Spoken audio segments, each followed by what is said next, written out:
Alors moi c'est Marina Belmano-Rataz, je suis en 3e année à l'INSEC, j'ai bientôt 21 ans et j'habite à la Bridoire en Savoie. Est-ce que tu peux nous dire ce que tu faisais à l'INSEC Chambéry? Bien sûr, alors je suis en 3e année en spécialisation marketing digital, communication et événementiel. À quel moment et qu'est-ce qui t'a poussé à partir à l'étranger en Erasmus notamment? Alors on a eu une réunion avec Madame Brescia l'année dernière, au mois de février il me semble, et je ne savais pas trop si j'avais envie de partir ou pas. Au début c'était pas dans mes projets spécialement, mais la période du Covid m'a vraiment donné envie de partir et donc j'ai commencé les démarches et puis voilà, je me retrouve ici. Est-ce que tu as eu des difficultés pour partir d'une école française jusqu'à une école à l'étranger? Alors ça a été un petit peu difficile au début parce que je ne savais pas exactement dans quelle école je voulais aller, mais heureusement l'INSEC était bien derrière nous pour nous aider. Après l'école de l'Espagne ne répondait pas forcément toujours très rapidement, donc ça a été un peu long. Donc jusqu'au mois de juin à peu près, après il y a eu les vacances, donc ça a été assez long. Donc je dirais que oui, c'était un peu difficile, mais heureusement on va dire que les deux côtés nous aidaient bien à que tout se passe bien. Comment l'école a pu t'aider à partir à l'étranger? Alors j'ai eu plusieurs réunions avec Madame Brescia pour le côté déjà administratif, donc remplir tous les papiers. Ensuite il a fallu passer des entretiens de niveau que j'ai passé avec un professeur d'espagnol à l'INSEC. Ensuite il a fallu faire les demandes de bourse, il a fallu savoir dans quelle école j'allais aller, donc en Espagne, puisqu'il y avait plusieurs universités qui pouvaient m'accueillir. Donc ça a été beaucoup de dossiers à remplir, beaucoup de choses à faire. Voilà, et donc l'INSEC était là pour bien nous aider. Pourquoi ce pays-là, l'Espagne, et pas un autre pays?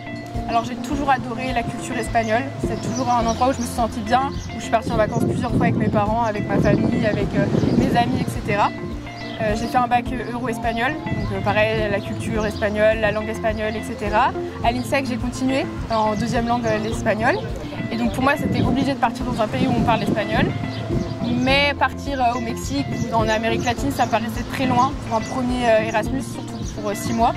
Donc l'Espagne, c'était pas loin, on parle espagnol, une culture que j'aimais bien. Donc pour moi, c'était tous les critères qu'il me fallait. Quel a été ton premier ressenti en arrivant ici en Espagne? Alors je me suis tout de suite sentie très bien en Espagne. C'est un pays que je connaissais déjà, mais là pour y vivre c'était quand même différent. Les personnes dans les magasins étaient assez accueillantes. Voilà, je suis arrivée, il faisait grand soleil, donc forcément j'étais bien. J'avais hâte d'aller à l'école, hâte de rencontrer du monde. Après, quand je suis allée en classe, la première impression que j'ai eue, c'est que les Espagnols ne sont pas si chaleureux que je m'attendais. Enfin, en tout cas, les étudiants ne venaient pas directement vers nous pour discuter. Et c'est ce que j'ai ressenti un peu tout le long de l'Erasmus, mais on va dire la première impression que j'ai eue, c'est que je me sentais bien où j'étais. Enfin, bien, et j'ai été contente d'avoir choisi ce pays-là. Quelles ont été tes attentes au sein du pays? Alors la première attente que j'avais, c'était de rencontrer de nouvelles personnes, que ce soit des personnes françaises ou étrangères. Ensuite, ça a été de progresser en espagnol. J'avais déjà un niveau correct, mais je voulais vraiment être dans le pays pour apprendre l'espagnol courant, on va dire. Et voilà, c'était mes deux plus grandes attentes, progresser dans la langue et avoir de nouveaux amis. Quelles ont été tes appréhensions?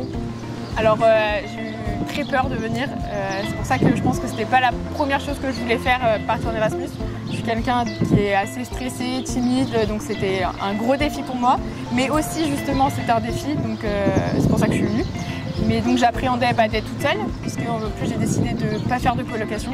Donc être toute seule dans un pays que je ne connaissais pas, à plus de 1500 km de mes parents.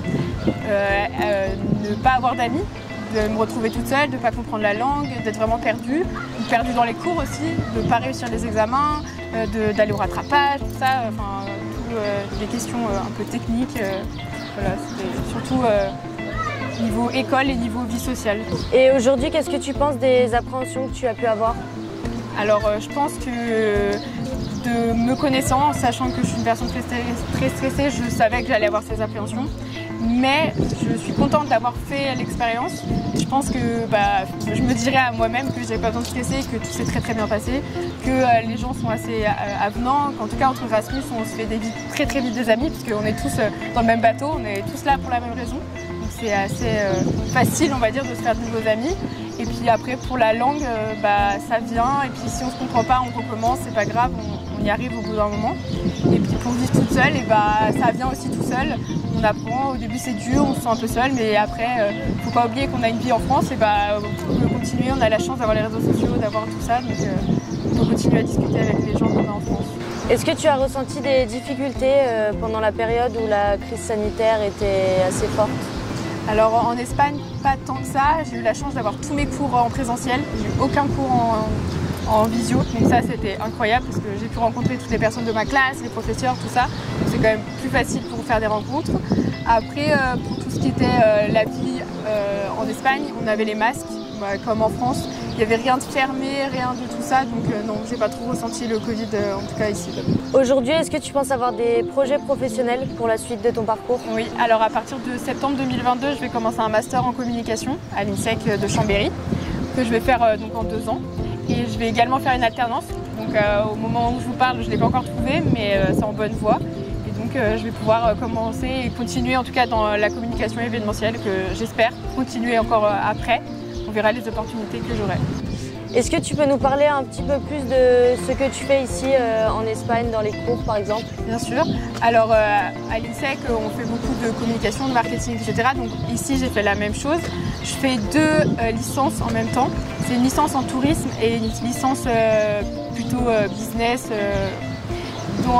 En business, on fait plutôt du marketing, la direction de vente, etc. Et en tourisme, je fais plutôt du tourisme, voir les nouvelles tendances du tourisme, plus de l'événementiel, etc. Donc ça se complète très bien et ça fait exactement ce que je fais à l'INSEC. Tes cours se déroulent en espagnol? Oui, j'ai tous mes cours en espagnol. On a le choix ici, en tout cas on peut faire soit en espagnol, soit en anglais. Pour tous les cours, pour tous les niveaux et toutes les licences. Mais moi j'ai décidé de prendre tout en espagnol pour vraiment progresser en espagnol. Parce qu'on parle énormément en anglais avec tous les autres Erasmus, mais en tout cas pour les cours je les voulais vraiment en espagnol. Est-ce que tu as un conseil à donner aux étudiants qui souhaiteraient se lancer comme toi? Alors mon conseil, ça serait de ne pas stresser, c'est facile de le dire, mais vraiment, si on a l'opportunité de partir, c'est de partir. Même si on se dit que ça va être long, de faire les papiers, les dossiers, de tout remplir, vraiment de le faire, même si on a peur, de vraiment avoir confiance dans les administrations. On a l'impression des fois que ça avance pas, qu'ils ne prennent pas au sérieux notre candidature, mais en fait, ils le font. Après, les conseils, ça serait de s'y prendre à l'avance, enfin, de chercher, de vraiment prendre un pays qui nous correspond, un pays dans lequel on se sent bien, parce que même si on part 6 mois, ça peut être très long si on ne se sent pas bien. Donc dans un pays qui nous correspond, et puis voilà. Vraiment, mon conseil, ça serait de foncer si on a l'opportunité, c'est d'y aller.